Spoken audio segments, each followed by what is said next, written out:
যখন রাত ২টা বাজে তখন দেখি আমার ছেলে আস্তে আস্তে বিছানা থেকে উঠে আমার গায়ে হাত দিয়ে কনফার্ম হলো যে আমি ঘুমিয়ে পড়েছি কিনা। তারপর ধীরে ধীরে আমার কাপড়টা সরিয়ে যা করল তা শুনলে আপনাদের পানি চলে আসবে। তাই তোমাদের দুটি পায়ে ধরে বলি, গল্পটি শেষ পর্যন্ত দেখো, তাহলে তোমরা আসল মজা পাবে। আমাকে যে লোকটি বিয়ে করল তার আগের স্ত্রীর একটা ছেলে সন্তান আছে। তার স্ত্রী মারা গেছে। এখন তার ছেলেটিকে দেখাশোনা করার জন্য আমাকে বিয়ে করেছে। ছেলেটার নাম রাতুল। বয়স ১২-১৩ বছর হবে। আমিও জেনে শুনে তাকে বিয়ে করেছিলাম।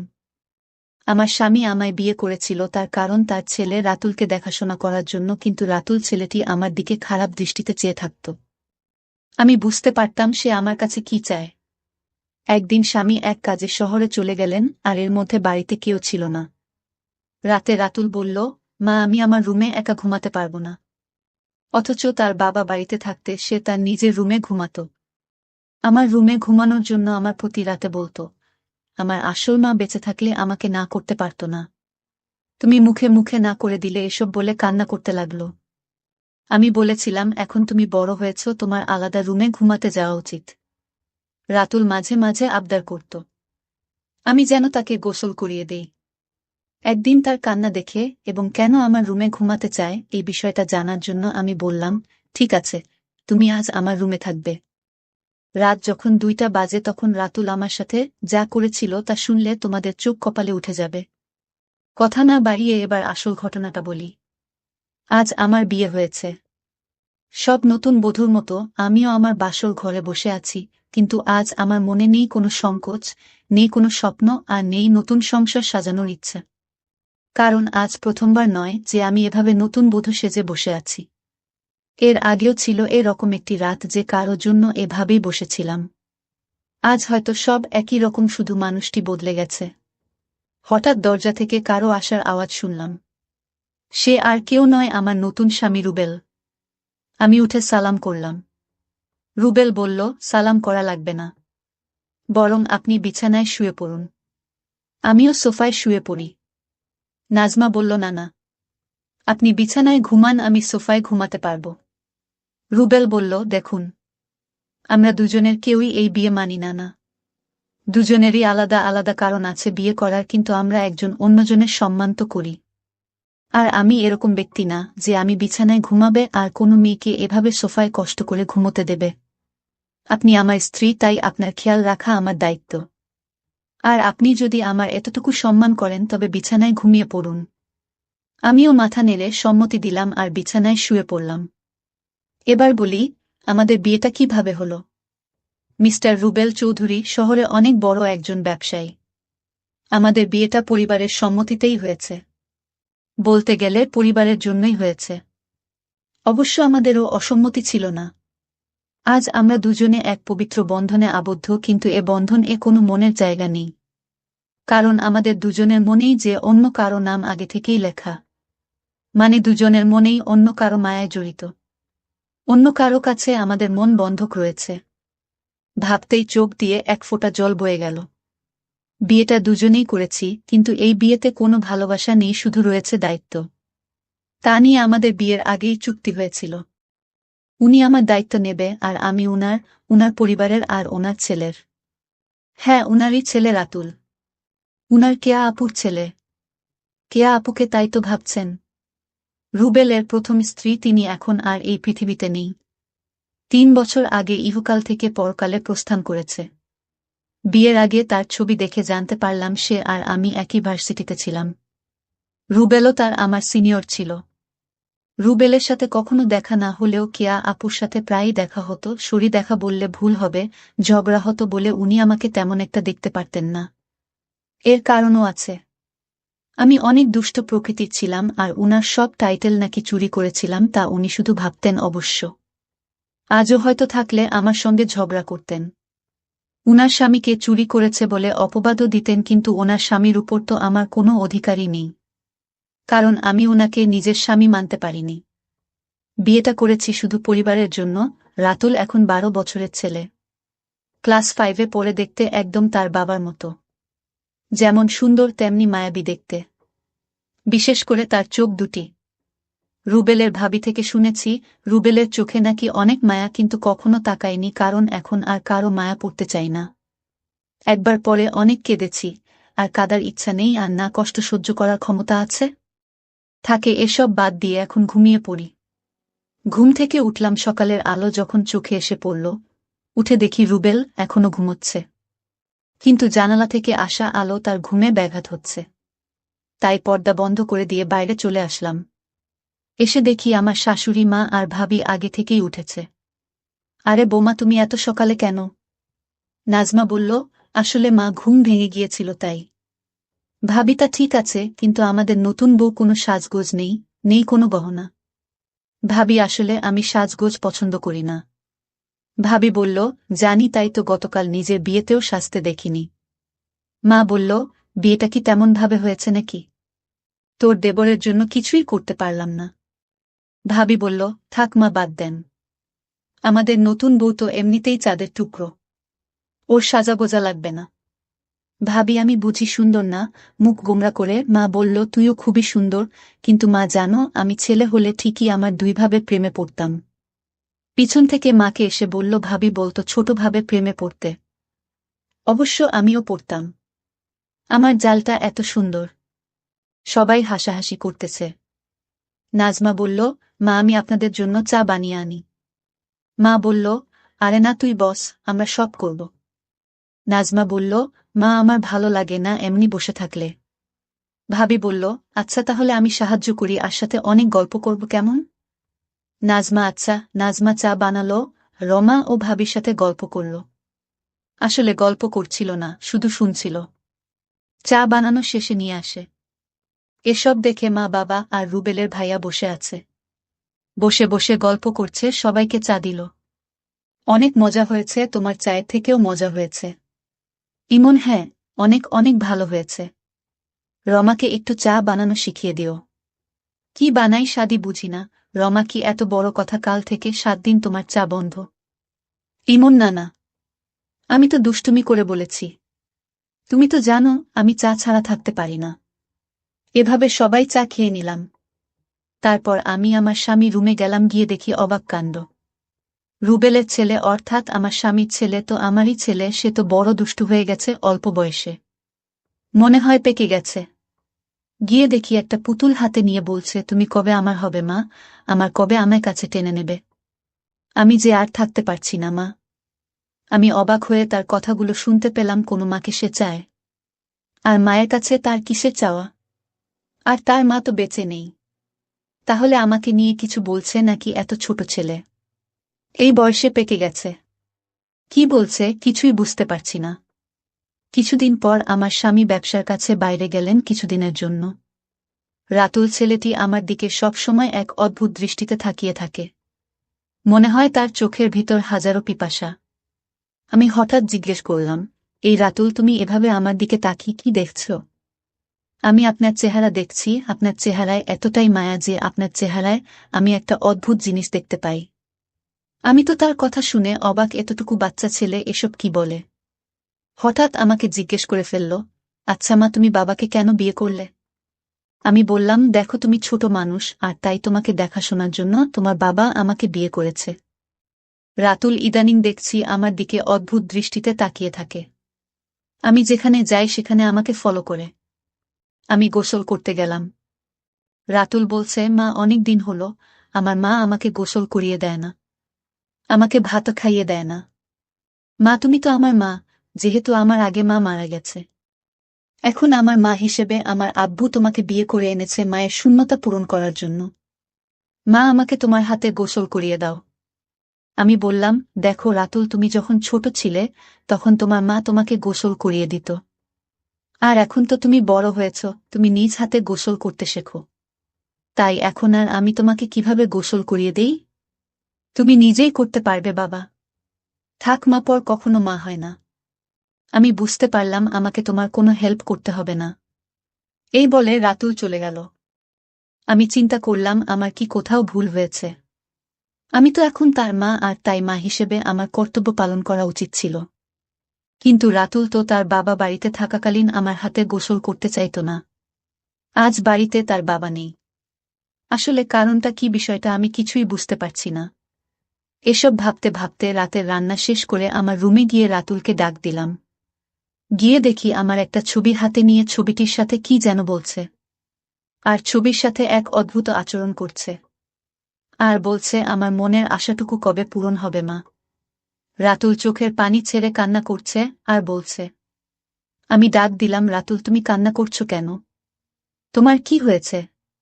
কিছু হয়নি মা, আমি আসছি, তুমি যাও। আমি এক গভীর চিন্তায় পড়ে গেলাম। রাতুল আমার কাছে কি চায়? তার দৃষ্টিভঙ্গি আমার কাছে স্বাভাবিক মনে হচ্ছে না।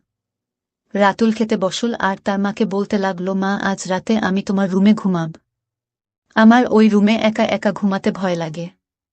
আমি বললাম, রাতুল তুমি এখন বড় হয়েছ, তোমায় ভয় পাবার কথা না। তুমি তোমার রুমে ঘুমাও, কিছু হবে না। রাতুল আমার কথার জবাবে বলল, আরে মা, আমার আসল মা যদি বেঁচে থাকত তাহলে এভাবে মুখে মুখে না করতে পারত না। আমার সব ইচ্ছা আমার মা পূরণ করত। আচ্ছা রাতুল, তোমার কাছে একটা প্রশ্ন। তোমার আব্বু যখন বাড়িতে ছিল তখন তুমি তোমার সব আবদারের কথা বলতে না। এখন তোমার আব্বা বাড়িতে নেই আর এখন তোমার অনেক আবদারের কথা বলছো কেন? মা তুমি আমার কষ্ট বুঝবে না? আমি তো কিছুই বুঝি না, সব তুমি বোঝো। এসব কথা বাদ দিয়ে এখন ঘুমাতে যা। রাত অনেক হয়েছে। রাতুল চোখের পানি ছেলে তার রুমে চলে গেলেন। আর আমি শুয়ে শুয়ে রাতুল আবদারের কথা ভাবতে লাগলাম। রাতুল আমার রুমে ঘুমাতে চাই, তার নাকি নিজের রুমে থাকতে ভয় করে। আবার বলে তাকে গোসল করিয়ে দিতে। আমার ছবি হাতে নিয়ে ছবিটির সাথে গুনগুনিয়ে কি জানি বলে। না, আমি কিছুই ভাবতে পারছি না। এসব ভাবতে ভাবতে আমার কিছুতেই ঘুম আসছে না। হঠাৎ রাতুলের রুমে একটা আওয়াজ শুনতে পেলাম। আমি জানালা দিয়ে উকি দিয়ে দেখি ছবিটি হাতে নিয়ে ছবির সাথে এক অন্য রকম আচরণ করছে আর মাঝে মাঝে হাসছে, আবার কান্নাও করতেছে। আমি এসব ভাবতে ভাবতে পাগলের মতো হয়ে গেলাম। কিছুতেই ঘুমাতে পারছিলাম না। কিন্তু হঠাৎ আমার মাথায় একটা বুদ্ধি এলো।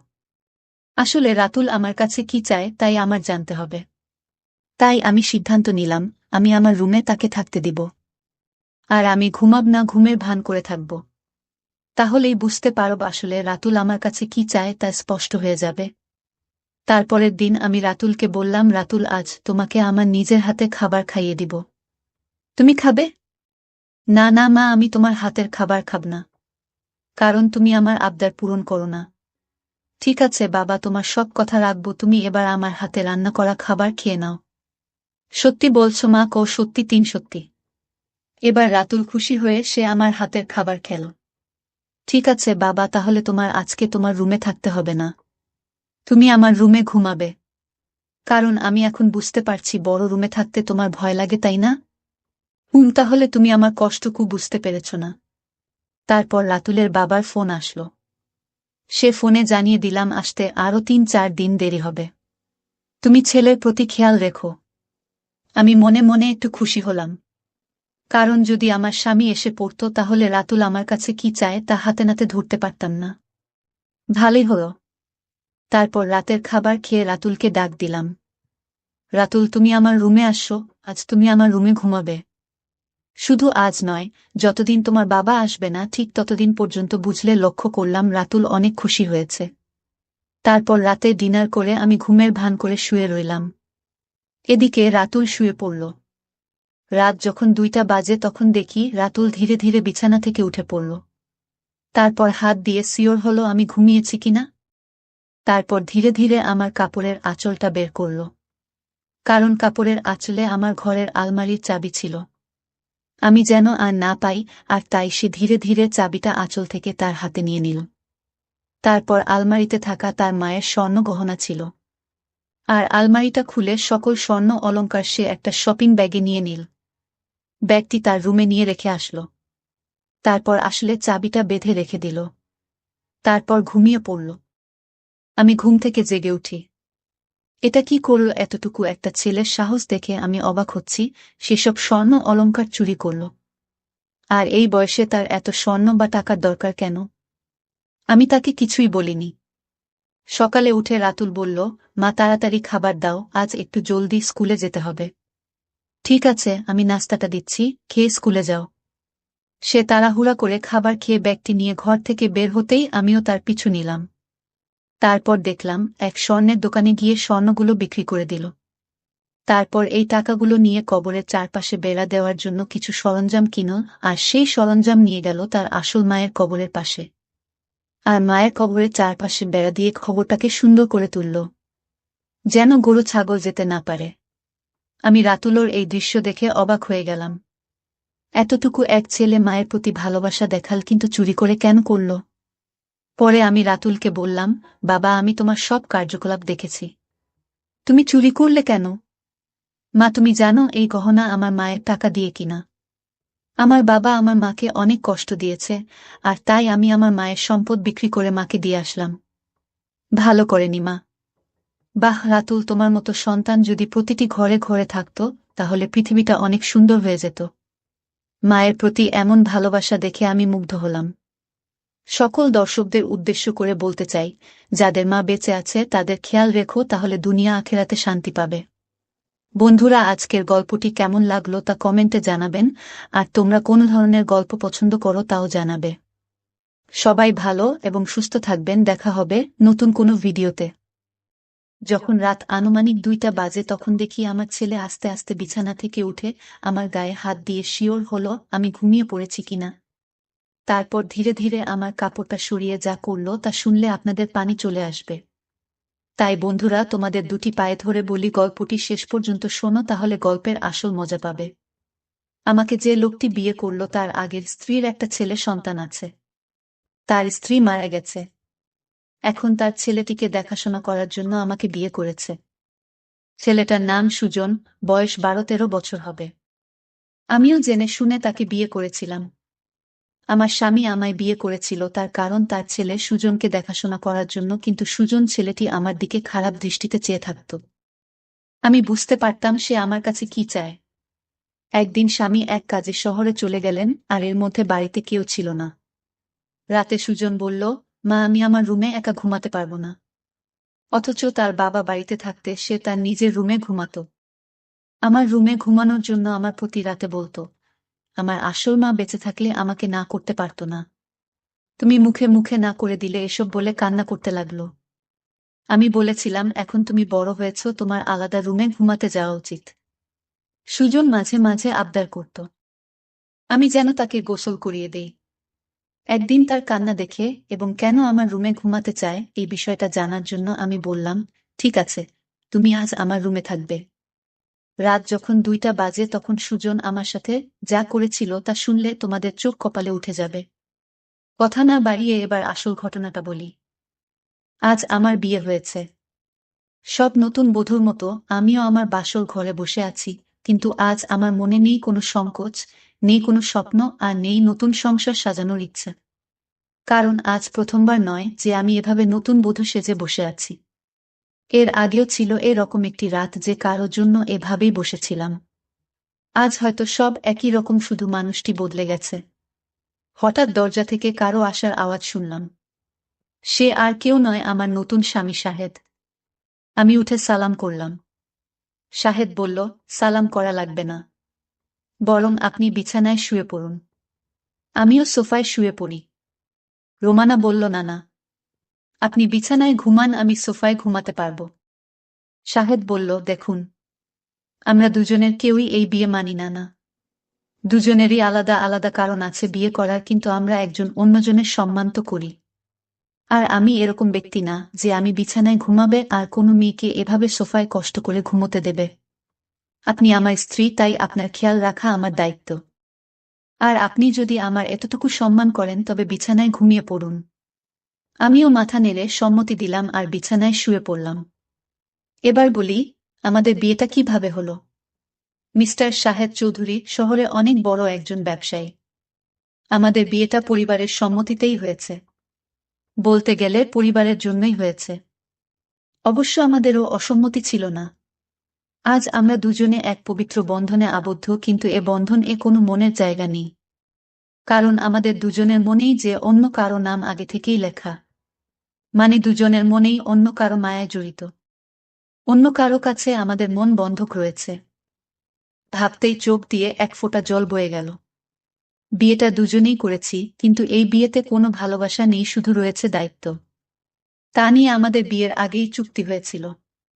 উনি আমার দায়িত্ব নেবে আর আমি উনার পরিবারের আর ওনার ছেলের। হ্যাঁ, উনারই ছেলে সুজন। উনার কেয়া আপুর ছেলে। কেয়া আপুকে তাই তো ভাবছেন? শাহেদের প্রথম স্ত্রী, তিনি এখন আর এই পৃথিবীতে নেই। 3 বছর আগে ইহকাল থেকে পরকালে প্রস্থান করেছে। বিয়ের আগে তার ছবি দেখে জানতে পারলাম সে আর আমি একই ভার্সিটিতে ছিলাম। শাহেদও তার আমার সিনিয়র ছিল। শাহেদের সাথে কখনো দেখা না হলেও কেয়া আপুর সাথে প্রায়ই দেখা হতো। সরি দেখা বললে ভুল হবে, ঝগড়া হতো বলে উনি আমাকে তেমন একটা দেখতে পারতেন না। এর কারণও আছে। আমি অনেক দুষ্ট প্রকৃতির ছিলাম আর উনার সব টাইটেল নাকি চুরি করেছিলাম তা উনি শুধু ভাবতেন অবশ্য। আজও হয়তো থাকলে আমার সঙ্গে ঝগড়া করতেন। উনার স্বামীকে চুরি করেছে বলে অপবাদও দিতেন, কিন্তু ওনার স্বামীর উপর তো আমার কোনো অধিকারই নেই, কারণ আমি উনাকে নিজের স্বামী মানতে পারিনি। বিয়েটা করেছি শুধু পরিবারের জন্য। সুজন এখন 12 বছরের ছেলে। ক্লাস 5-এ পড়ে, দেখতে একদম তার বাবার মতো। যেমন সুন্দর তেমনি মায়াবী দেখতে। বিশেষ করে তার চোখ দুটি। শাহেদের ভাবি থেকে শুনেছি শাহেদের চোখে নাকি অনেক মায়া, কিন্তু কখনো তাকাইনি কারণ এখন আর কারো মায়া পড়তে চাই না। একবার পরে অনেক কেঁদেছি, আর কাদার ইচ্ছা নেই আর না কষ্ট সহ্য করার ক্ষমতা আছে। থাকে এসব বাদ দিয়ে এখন ঘুমিয়ে পড়ি। ঘুম থেকে উঠলাম সকালের আলো যখন চোখে এসে পড়ল। উঠে দেখি শাহেদ এখনো ঘুমোচ্ছে, কিন্তু জানালা থেকে আসা আলো তার ঘুমে ব্যাঘাত হচ্ছে। তাই পর্দা বন্ধ করে দিয়ে বাইরে চলে আসলাম। এসে দেখি আমার শাশুড়ি মা আর ভাবি আগে থেকেই উঠেছে। আরে বোমা, তুমি এত সকালে কেন? রোমানা বলল, আসলে মা ঘুম ভেঙে গিয়েছিল তাই। ভাবিটা ঠিক আছে, কিন্তু আমাদের নতুন বউ কোনো সাজগোজ নেই, নেই কোনো গহনা। ভাবি, আসলে আমি সাজগোজ পছন্দ করি না। ভাবি বলল, জানি, তাই তো গতকাল নিজের বিয়েতেও সাজতে দেখিনি। মা বলল, বিয়েটা কি তেমন ভাবে হয়েছে নাকি? তোর দেবরের জন্য কিছুই করতে পারলাম না। ভাবি বলল, থাক মা, বাদ দেন। আমাদের নতুন বউ তো এমনিতেই চাঁদের টুকরো, ওর সাজাগোজা লাগবে না। ভাবি, আমি বুঝি সুন্দর না? মুখ গোমরা করে মা বলল, তুইও খুবই সুন্দর, কিন্তু মা জানো, আমি ছেলে হলে ঠিকই আমার দুইভাবে প্রেমে পড়তাম। পিছন থেকে মাকে এসে বলল, ভাবি বলতো ছোটভাবে প্রেমে পড়তে। অবশ্য আমিও পড়তাম। আমার জালটা এত সুন্দর। সবাই হাসাহাসি করতেছে। রোমানা বলল, মা আমি আপনাদের জন্য চা বানিয়ে আনি। মা বলল, আরে না, তুই বস, আমরা সব করব। রোমানা বলল, মা আমার ভালো লাগে না এমনি বসে থাকলে। ভাবি বলল, আচ্ছা তাহলে আমি সাহায্য করি, আর সাথে অনেক গল্প করব, কেমন? রোমানা আচ্ছা। রোমানা চা বানালো। রমা ও ভাবির সাথে গল্প করল। আসলে গল্প করছিল না, শুধু শুনছিল। চা বানানো শেষে নিয়ে আসে। এসব দেখে মা, বাবা আর শাহেদের ভাইয়া বসে আছে। বসে বসে গল্প করছে, সবাইকে চা দিল। অনেক মজা হয়েছে, তোমার চায়ের থেকেও মজা হয়েছে। ইমন, হ্যাঁ, অনেক অনেক ভালো হয়েছে। রমাকে একটু চা বানানো শিখিয়ে দিও। কি বানাই স্বাদই বুঝি না।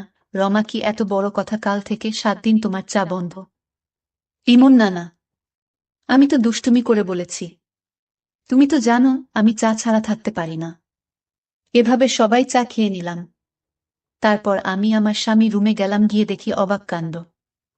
শাহেদের ছেলে, অর্থাৎ আমার স্বামীর ছেলে তো আমারই ছেলে, সে তো বড় দুষ্টু হয়ে গেছে অল্প বয়সে। মনে হয় পেকে গেছে। গিয়ে দেখি একটা পুতুল হাতে নিয়ে বলছে, তুমি কবে আমার হবে মা? আমার কবে আমার কাছে টেনে নেবে? আমি যে আর থাকতে পারছি না মা। আমি অবাক হয়ে তার কথাগুলো শুনতে পেলাম, কোনো মাকে সে চায়। আর মায়ের কাছে তার কিসের চাওয়া? আর তার মা তো বেঁচে নেই। তাহলে আমাকে নিয়ে কিছু বলছে নাকি এত ছোট ছেলে? এই বয়সে পেকে গেছে?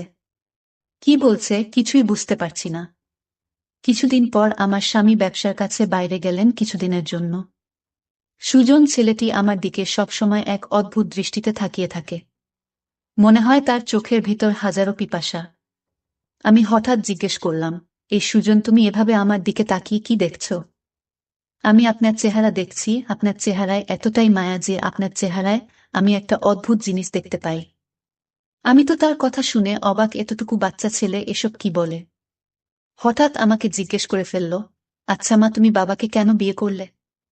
আমি বললাম, দেখো তুমি ছোট মানুষ, আর তাই তোমাকে দেখাশোনার জন্য তোমার বাবা আমাকে বিয়ে করেছে। সুজন ইদানিং দেখছি আমার দিকে অদ্ভুত দৃষ্টিতে তাকিয়ে থাকে। আমি যেখানে যাই সেখানে আমাকে ফলো করে। আমি গোসল করতে গেলাম। সুজন বলছে, মা অনেক দিন হলো আমার মা আমাকে গোসল করিয়ে দেয় না, আমাকে ভাত খাইয়ে দেয় না। মা তুমি তো আমার মা, যেহেতু আমার আগে মা মারা গেছে। এখন আমার মা হিসেবে আমার আব্বু তোমাকে বিয়ে করে এনেছে মায়ের শূন্যতা পূরণ করার জন্য। মা আমাকে তোমার হাতে গোসল করিয়ে দাও। আমি বললাম, দেখো সুজন, তুমি যখন ছোট ছিলে তখন তোমার মা তোমাকে গোসল করিয়ে দিত। আর এখন তো তুমি বড় হয়েছ, তুমি নিজ হাতে গোসল করতে শেখো।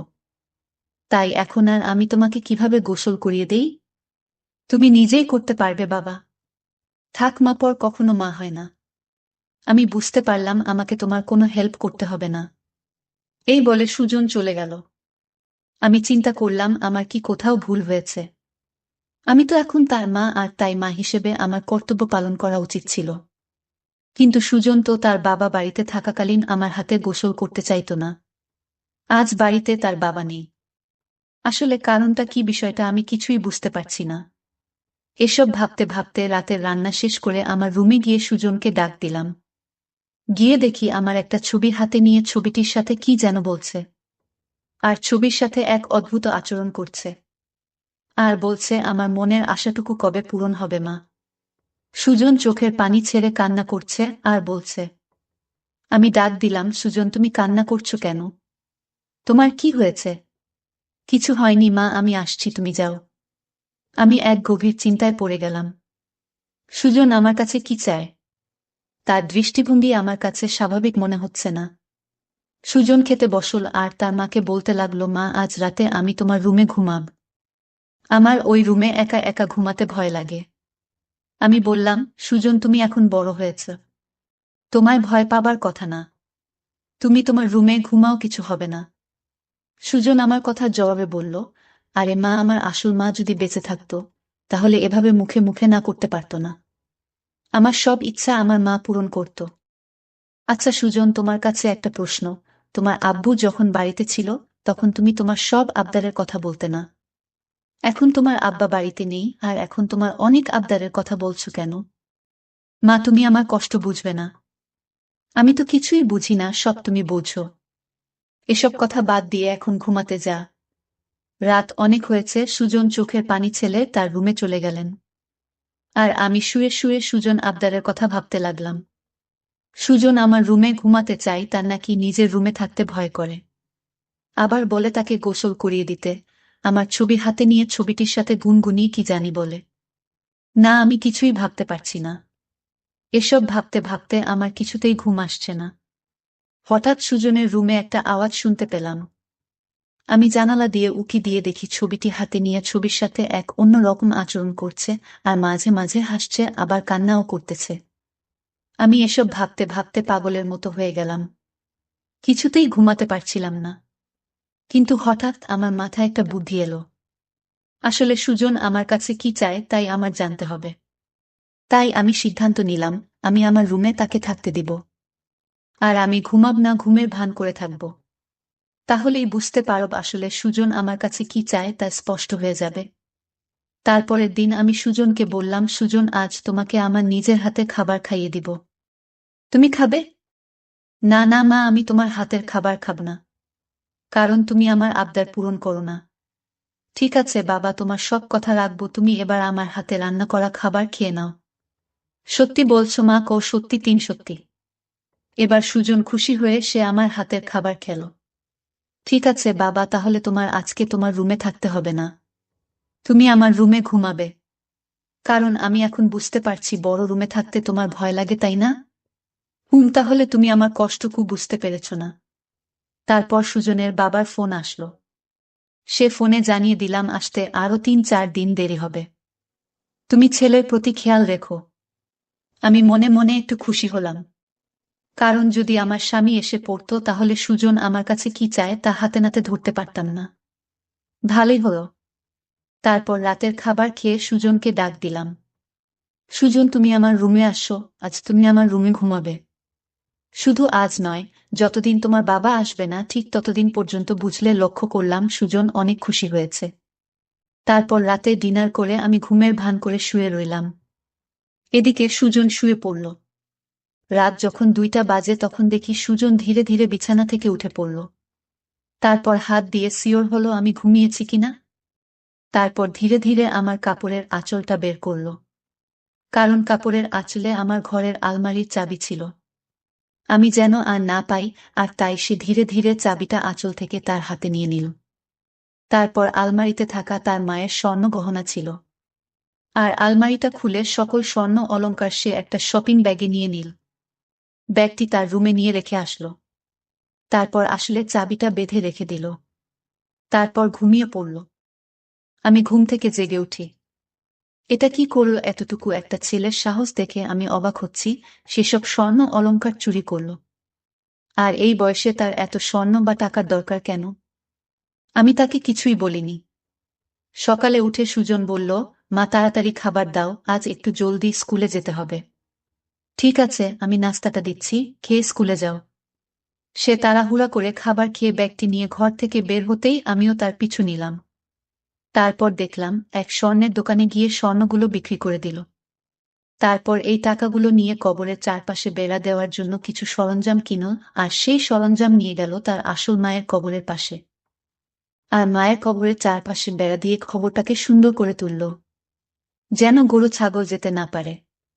আমি সুজনের এই দৃশ্য দেখে অবাক হয়ে গেলাম। এতটুকু এক ছেলে মায়ের প্রতি ভালোবাসা দেখাল, কিন্তু চুরি করে কেন করল? পরে আমি সুজনকে বললাম, বাবা, আমি তোমার সব কার্যকলাপ দেখেছি। তুমি চুরি করলে কেন? মা, তুমি জানো এই গহনা আমার মায়ের টাকা দিয়ে কিনা। আমার বাবা আমার মাকে অনেক কষ্ট দিয়েছে, আর তাই আমি আমার মায়ের সম্পদ বিক্রি করে মাকে দিয়ে আসলাম। ভালো করেনি মা। বাহ সুজন, তোমার মতো সন্তান যদি প্রতিটি ঘরে ঘরে থাকতো, তাহলে পৃথিবীটা অনেক সুন্দর হয়ে যেত। মায়ের প্রতি এমন ভালোবাসা দেখে আমি মুগ্ধ হলাম। সকল দর্শকদের উদ্দেশ্য করে বলতে চাই, যাদের মা বেঁচে আছে তাদের খেয়াল রেখো, তাহলে দুনিয়া আখেরাতে শান্তি পাবে। বন্ধুরা, আজকের গল্পটি কেমন লাগলো তা কমেন্টে জানাবেন, আর তোমরা কোন ধরনের গল্প পছন্দ করো তাও জানাবে।